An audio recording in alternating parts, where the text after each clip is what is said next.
Man, it's slick as ice.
Well, I'm really not that far into the trail yet, maybe quarter mile, half mile, but it's really muddy and it's totally chewed up by the horses. This is an equestrian trail, roughly 11 miles, and I was gonna camp here tonight on the back end of the trail, but I'm kind of rethinking it. So what I'm gonna do is, I know this is the least scenic trail here in the park, and if it continues like this after another, I'll give it a mile or mile and a half. And if it's just more the same, then I'm gonna backtrack, go do the swimming deer trail and just head home. So I'm hoping it gets better. All right, so I've given it a fair shake, and it's just a swamp. It's not fun. I'm just not having a good time. And even though I'm here in the thick of the forest now, and it's really rocky, gorgeous by the way, it's really pretty out here, I'll just keep this in my back pocket for a time where we're in a drought and I know it's going to be hard packed, and then do this trail.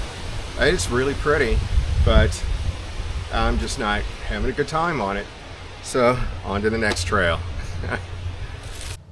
Alright, so I'm trudging through the mud back to the car. This is really slow going on this trail. There are 3 different trails here. This morning we did the Mooners Hollow Trail. We're currently on the Pike Run Trail, and we're headed to the Swimming Deer Trail. In total, it's roughly 18 miles of hiking. I decided I'd carry my full pack on each of the trails, even though they all have a distinct trailhead, just for training. And I've got maybe close to 6 miles in so far, and it's feeling really good. I really like this pack. And of course, the lighter weight, well, it makes all the difference, really. Oh, I almost forgot to tell you, I'm also carrying 3 cameras.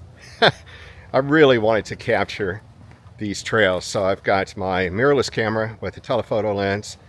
I've got this little DJI something that's a really small camera I'm using right now on a gimbal, and that way it can smooth out a lot of these shots, like when I'm walking or if I'm panning across a scenic view. And then I brought my action camera for the wide angle lens. A little overkill, but I'm having a good time.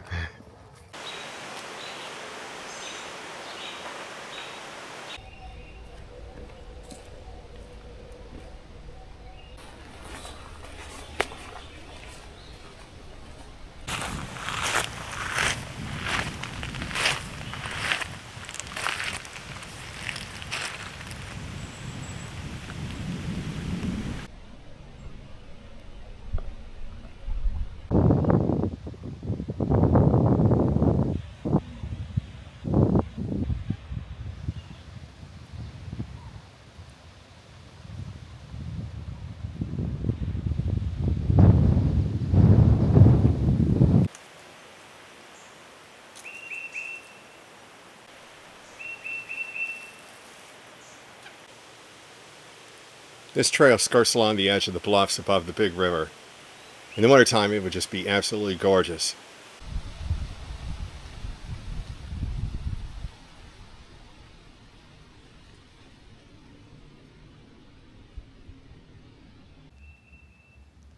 This would be a beautiful cascade when it's raining. It's also the trail. Boy, this would be a great winter hike. Lots of bluff views of the big river. The leaves are obscuring most of it now, though.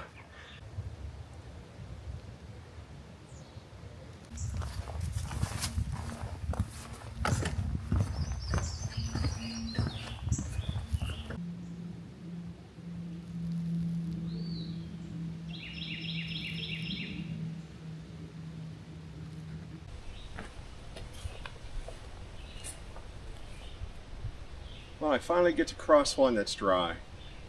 This rock is really cool.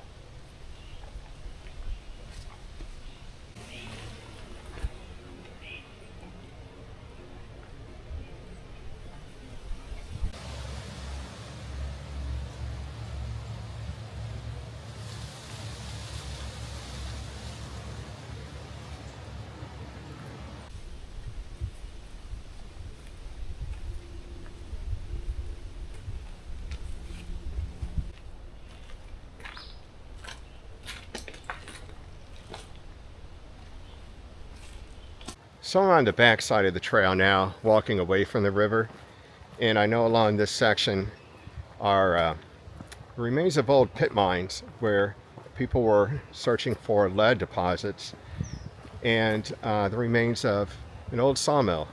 I'm hoping I get lucky and find those. The forest is pretty overgrown. Once again, this would be a great winter hike.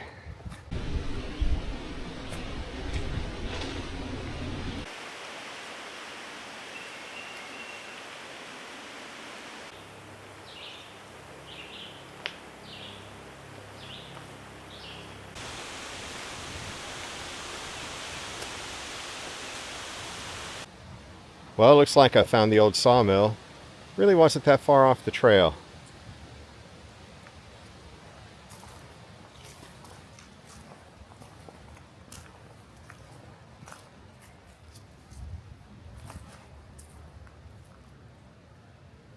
Not much remains of it now. Really small.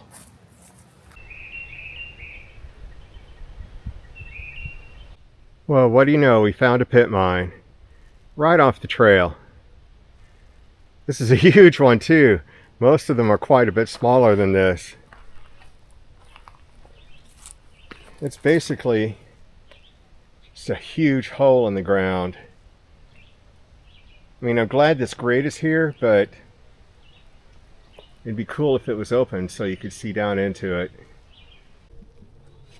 Yay, we have another pit mine. This one's open. It's not nearly as big as the other one, but that looks really deep. I think this one's a sinkhole. It's really big.